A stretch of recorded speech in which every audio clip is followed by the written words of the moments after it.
சத்தியத்திலே நடக்கிறது.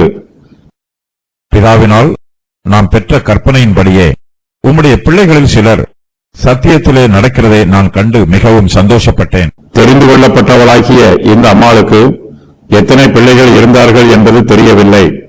அவருடைய பிள்ளைகளில் சிலர் சத்தியத்தில் நடக்கிறார்கள். அதைக் கண்டு யோவான் மிகவும் சந்தோஷப்படுகிறார். இதற்காக அந்த அம்மாளையும் அந்த பிள்ளைகளையும் மனதார வாழ்த்துகிறார். அவர்களை பாராட்டி பேசுகிறார். ஒருவேளை இந்த அம்மாளுடைய பிள்ளைகள் வெளி தேசத்திற்கு பிரயாணம் செய்திருக்கலாம். தங்கள் பிரயாணத்தின் ஒரு பகுதியாக இவர்கள் எபேசு பட்டணத்திற்கு வந்திருக்கலாம். அப்போஸ்தலர் யோவான் இந்த நிருபத்தை எழுதும்போது அவர் எபேசு பட்டணத்திலே தங்கியிருக்கிறார். அம்மாளுடைய பிள்ளைகள் எபேசுவிலே அப்போஸ்தலர் யோவானை சந்தித்திருக்கலாம். வாலிபர்கள் பல இடங்களுக்கு பிரயாணம் பண்ணுவார்கள். அவர்கள் தங்களோடு பலவிதமான உடைமைகளை எடுத்துச் செல்வார்கள். வாலிபர்கள் இவற்றோடு கிறிஸ்துவை பற்றும் விசுவாசத்தையும் கிறிஸ்துவின் சுவிசேஷத்தையும் தங்களுடைய இருதயத்தில் சுமந்து செல்ல வேண்டும். கர்த்தருடைய வார்த்தைகளை வீட்டில் வைத்துவிட்டு வெறும் ஆட்களாக பிரயாணம் பண்ணக்கூடாது.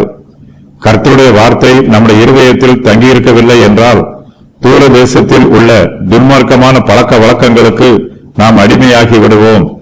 நாம் உலகத்தை ஜெயிப்பதற்கு பதிலாக உலகம் நம்மை ஜெயித்துவிடும். பிள்ளைகள் தங்கள் பெற்றோரின் நல்ல அடிச்சுவடுகளை பின்பற்றி செல்ல வேண்டும். பெற்றோர் தங்கள் பிள்ளைகளுக்கு ஆவிக்குரிய சத்தியங்களை கற்றுக் கொடுக்க வேண்டும். பிள்ளைகளை ஆவிக்குரிய ஜீவியத்தில் கருத்தாய் வளர்க்க வேண்டும். தெரிந்து கொள்ளப்பட்ட இந்த அம்மாள் தன்னுடைய பிள்ளைகளை கிறிஸ்துவுக்குள் பக்தியாய் வளர்த்திருக்கிறாள்.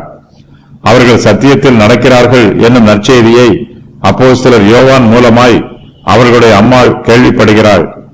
பெற்றோருக்கு தங்கள் பிள்ளைகளை குறித்து நற்செய்தியை கேள்விப்படும் போது மிகுந்த சந்தோஷமாயிருக்கும்.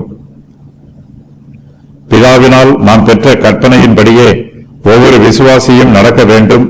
கர்த்தருடைய கற்பனைக்கு கீழ்ப்படிந்து நடக்கும்போது நம்முடைய நடை ஸ்திரமாக இருக்கும். நம்முடைய நடையில் உறுதி இருக்கும். நாம் சரியான பாதையில் நடப்போம்.